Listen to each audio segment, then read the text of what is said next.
Hi friends, പുതിയൊരു വീഡിയോയിലേക്ക് എല്ലാവർക്കും സ്വാഗതം. ഇന്ന് നമ്മൾ പ്രിപ്പയർ ചെയ്യാൻ പോകുന്നത് സാൽമൺ വെച്ചിട്ടുള്ള ഒരു ചില്ലി ഫിഷ് കറിയാണ്. ഇതിലേക്ക് നമുക്ക് ആവശ്യമായിട്ടുള്ള സാൽമൺ ചെറിയ പീസായിട്ട് കട്ട് ചെയ്തെടുക്കാവുന്നതാണ്. ഞങ്ങൾ ഈ ഒരു പരുവത്തിലാണ് കട്ട് ചെയ്തെടുത്തിട്ടുള്ളത്. ഇനി ഇതിലേക്ക് നമുക്ക് ചെറുതായിട്ട് അരിഞ്ഞിട്ടുള്ള onion, ginger, garlic, green chilli, അതുപോലെ ചെറിയ ക്യൂബായിട്ട് അരിഞ്ഞിട്ടുള്ള 2 ഒനിയൻ, ചെറിയ ക്യൂബായിട്ട് അരിഞ്ഞിട്ടുള്ള 2 ബെൽ പെപ്പർ, ഇത്രയും ഇൻഗ്രീഡിയൻസ് ആണ് നമുക്ക് ഈ ഒരു കറിയിലേക്ക് ആവശ്യമായിട്ടുള്ളത്. ഫസ്റ്റ് നമുക്ക് ഫിഷ് ഫ്രൈ ചെയ്യാനായിട്ടുള്ള മസാല പ്രിപ്പയർ ചെയ്യാം.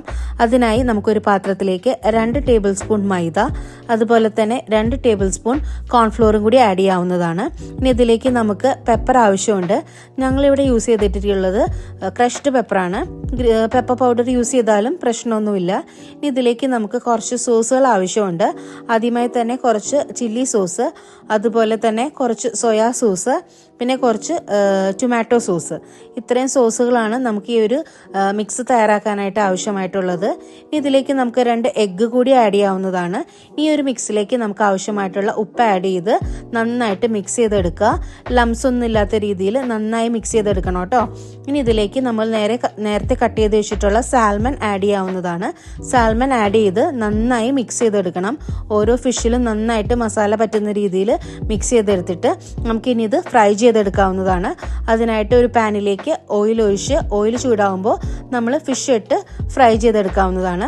നിങ്ങളെല്ലാവരും ചില്ലി ചിക്കനും ചില്ലി ഗോപിയും എല്ലാം ട്രൈ ചെയ്ത് നോക്കിയിട്ടുണ്ടാകും. ഈ ഒരു റെസിപ്പി ഒന്ന് ട്രൈ ചെയ്ത് നോക്കണം കേട്ടോ.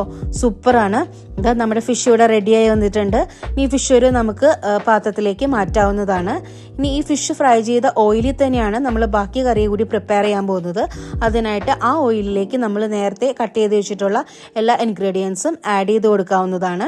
എല്ലാ ഇൻഗ്രീഡിയൻസും ആഡ് ചെയ്ത് കൊടുത്തതിന് ശേഷം ഇത് നന്നായിട്ടൊന്ന് വഴറ്റിയെടുക്കണം. ഇതൊരു ഗോൾഡൻ ബ്രൗൺ കളറൊന്നും ആവണ്ട, ജസ്റ്റ് ഒന്ന് വഴണ്ട് വന്നാൽ മതി. അയ്യോ, ഞങ്ങൾ ഇതിലേക്ക് ഒരു കാര്യം മറന്നു, ഉപ്പ് ആഡ് ചെയ്യാൻ മറന്നു. ഇതിലേക്ക് നമുക്ക് ആവശ്യമായിട്ടുള്ള ഉപ്പ് ആഡ് ചെയ്യാം കേട്ടോ. ആരും ഉപ്പ് ആഡ് ചെയ്യാൻ മറക്കല്ലേ. ഉപ്പ് ആഡ് ചെയ്ത് ഇനി നമ്മൾ നേരത്തെ ക്യൂബായിട്ട് അരിഞ്ഞു വെച്ചിട്ടുള്ള ഓനിയനും ബെൽ പെപ്പറും കൂടി ഈ ഒരു സമയത്ത് നമുക്കിതിലേക്ക് ആഡ് ചെയ്യാവുന്നതാണ്. ഇത് ആഡ് ചെയ്ത് ജസ്റ്റ് ഒന്ന് വഴണ്ട് വന്നാൽ മതി.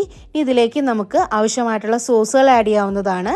സോയാ സോസ്, ചില്ലി സോസ്, അതുപോലെ തന്നെ ടൊമാറ്റോ സോസ്. ഈ 3 സോസുകളാണ് നമ്മൾ ഈ ഒരു കറിയിലേക്ക് ആവശ്യമായിട്ട് യൂസ് ചെയ്യുന്നത്. ഇനി ഇതിലേക്ക് നമുക്ക് നന്നായി മിക്സ് ചെയ്തെടുക്കുക. സോസെല്ലാം ആഡ് ചെയ്ത് നന്നായി മിക്സ് ചെയ്തെടുക്കാവുന്നതാണ്. മിക്സ് ചെയ്തെടുത്തിട്ട് നമുക്ക് ഇതിലേക്ക് കുറച്ച് വെള്ളം കൂടി ആഡ് ചെയ്യണം. നിങ്ങൾക്ക് ഗ്രേവി എന്തോരം തിക്കായിട്ട് വേണോ അതിനനുസരിച്ച് നമുക്ക് വെള്ളം ആഡ് ചെയ്യാവുന്നതാണ്. ഇത് വെള്ളം ആഡ് ചെയ്ത് നമ്മൾ നേരത്തെ തിളച്ച് വരുമ്പോഴേക്കും നേരത്തെ ഫ്രൈ ചെയ്ത് വെച്ചിട്ടുള്ള നമ്മുടെ ഫിഷ് ഇതിലേക്ക് ആഡ് ചെയ്യാവുന്നതാണ്. ഫിഷ് ആഡ് ചെയ്ത്